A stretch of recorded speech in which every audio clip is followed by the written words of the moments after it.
Hi, this is Alana Kennedy, and this is my case study, Parental Apathy for EDL 856, School and Community Relations. Category 1, Problem Identification and Analysis. What do I know? I'm a new assistant principal, fresh out of grad school, and excited. I have new knowledge of school and community relations because it was one of the last classes that I took. The School and Community Relations program at JFK is limited. There's no PTA or PTO, although they existed in the past. The principal has low expectations and hope for school and community relations.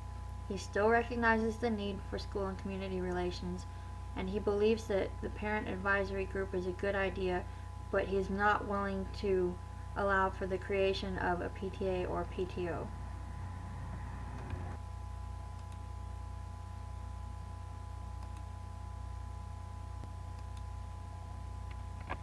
I know that parents were invited to a meeting, but the information sent out was vague. There was no specific date. The information provided said the meeting will be the next week after this coming Monday, and it was sent home with students, so parents, if they were possibly going through their kids' bags, they might not know how long that note was in their bag. There was no specific purpose that was outlined for the meeting. The only thing that was said is if you have an interest in your school, and there was no contact person for more information. Only 8 parents came for the meeting, and the principal doesn't want to continue because of the poor turnout.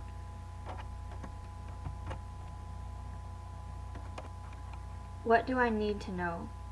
Does the school have a communication plan, and is it being followed? What methods have been used in the past to communicate with parents and the community?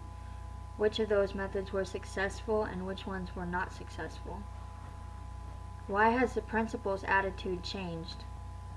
When the principal first started in his administration career, he said that he felt differently than he did now, but because he had encountered a lot of parent apathy, it was no longer, he basically implied that it was no longer a main concern.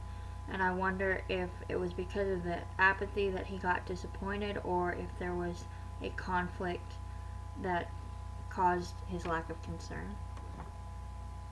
Why were the PTA and PTO disbanded? Was there a conflict, or was there no longer interest?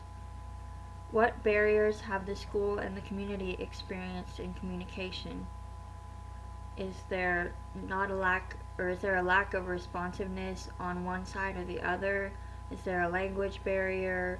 Has there been an issue that came up and they no longer feel that the other party can be trusted, or is it something deep, or is it something simple?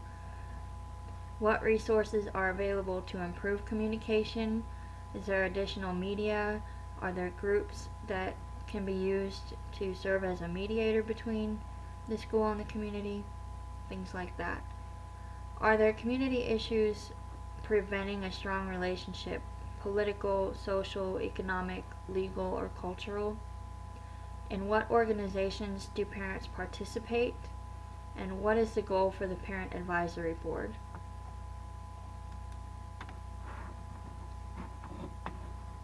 Category 1, Problem Identification and Analysis, Identification of the problem. There seem to be 2 problems here. The smaller issue is that there's little collaboration with families, the community at JFK School, and there's the perception that families and the community just don't care or want to get involved, and that may or may not be correct. The second main problem is that the school needs to either create or revise and implement a comprehensive school and community relations plan to foster a better relationship with families and the community. This plan should take into account the demographics and needs of the community, as well as utilize resources that are available in the community. Category 2, Plan of Action and Strategies. My first step would be to continue with the meeting as planned. Make sure to thank the parents for attending and let them know that their attendance is appreciated, and that they're valued for being there. Discuss with them how to expand interests and how to get other parents involved, and ask them if they can identify any reasons for the low turnout at this meeting. Um, did the wording of the invitation maybe put off some people because it wasn't specific? Was there not enough time? Were there other events going on? Is there anything else that you can think of why other parents wouldn't show up for this meeting? My second step would be to conduct surveys to identify stakeholder needs and expectations. You should consider all stakeholder needs and expectations from staff, students, and the community and families. Each group of people can provide information that others can't as far as the needs of the school and of the community and potential issues that may serve as barriers to communication. Third, I would identify community resources to enhance communication. If there are media outlets such as television, newspaper, radio, periodicals, is social networking being used in the community, and how many people are willing to use that? Are there groups that you can partner with to speed communication? Different things like that. Fourth, I would schedule a follow-up meeting. In sending out the information, I would make sure that there was a more exact time, date, and purpose stated. I would be sure to give ample notice and distribute the information through many channels that were identified in the stakeholder surveys, whether that be telephone, email, personal invitation, flyer, newsletter, web posting, a radio ad, etc. Most importantly, I think we should make the meeting family friendly. I know that that's a barrier to a lot of parents. You know, how can I go to this meeting and still make sure my kids are taken care of? Also, maybe to consider having a translator or bilingual people available to make sure that the information presented is clear and that all perspectives are heard. We have a very large Spanish-speaking population where I'm from, and so that would be another primary concern. Also in the meeting, I would share the results of surveys and discuss the goals and needs of all the stakeholders again, asking for additional feedback from the other parents who attended the meeting. After the follow-up meeting, I would review school and community relations plans from other schools or districts. I would present a proposed school community relations plan to the parent advisory board, principal, and superintendent or board of education as needed for feedback and revision, and then I would implement the school community relations plan and follow through. Category 3, resolve the issues. What is best for the students? Students deserve a school that is supported by families and the community. This means that both parties must be willing to communicate and collaborate to build a successful learning environment. A healthy and supportive relationship between schools and communities improves school climate. How can I resolve the problem? I can plan to meet the needs of all stakeholders. I can promote a sense of shared responsibility and mutual respect for the school and the community. I can empower parents and staff to execute and build the school and community relations plan, and I can compare current procedures with the results of the survey and discussion to provide input for the building of that plan. Category 4, debrief the problem. What was I thinking? Why does the principal have such a negative and lackadaisical attitude about school and community relations? Why did his attitude change after a period of time in an administrative position? Was there a specific conflict, or did he just get disappointed after some failed attempts at school and community relations? Why are the PTO and PTA not encouraged? Why does he not want to put them back into place? If he's willing to have a parent advisory board, why not a parent-teacher organization? It seems like not having those would do a disservice to the students.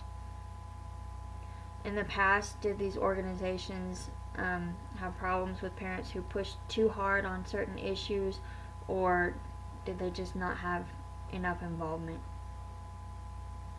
Why does the principal give a half-hearted support at all?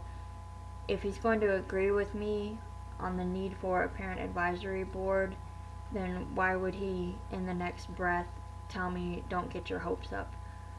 Also, where is the superintendent and the school board, and why have they allowed the lacking community relations to exist? Why is this considered acceptable? What can I do to relight the enthusiasm of all stakeholders?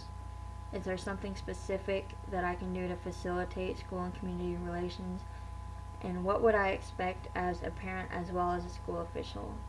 I think considering the perspective of each side would give me better insight to solving the problem. What was I feeling? I felt excited to be a central player in a change movement. I felt disappointed that more hadn't been done to prevent or correct this before I arrived, and also that I didn't have more support from my principal. I was unsure of how people would respond to surveys and was aware that unfavorable results and opinions might be brought out, and I knew that I must be prepared to deal with that. And I felt that the superintendent and school board should have been more involved in this process. What was I valuing? I valued the 8 parents that showed initiative and concern for the school. I think it's always scary when you put yourself out there for a meeting like that, especially with so little information and on such short notice. I valued the opinions of all stakeholders, from students to staff and the community. I believe that each person can provide insight to issues that others might not see. And I valued the time and needs of all stakeholders as I planned for the follow-up meeting as well as the development of the school and community relations plan. What issues are unresolved? Are there significant issues that have prevented the success of the school and community relations at JFK? Are there greater context issues that interfere with school and community relations? For example, is there political, social, economic, cultural, or legal consequences that the community is facing to where they don't want to get involved with the school? Will the call for more parents be successful, or will only 8 continue to be involved, or will that number drop? Will the school and district leaders support the initiative of the Parent Advisory Board? Will the school and community relations plan improve the situation at JFK, or will more efforts need to be made to inspire parent and community involvement? Category 5 Reflection. The ISLLC Standard 4 states that the building level administrator is an educational leader who promotes the success of all students by collaborating with families and community members, responding to diverse community needs and interests, and mobilizing community resources. As a school leader, I demonstrated Standard 4 by collecting information on stakeholder needs, facilitating the creation of a school and community relations plan, empowering parents to serve as collaborators with the school on a parent advisory board, and using multiple avenues for communication through community resources and individuals.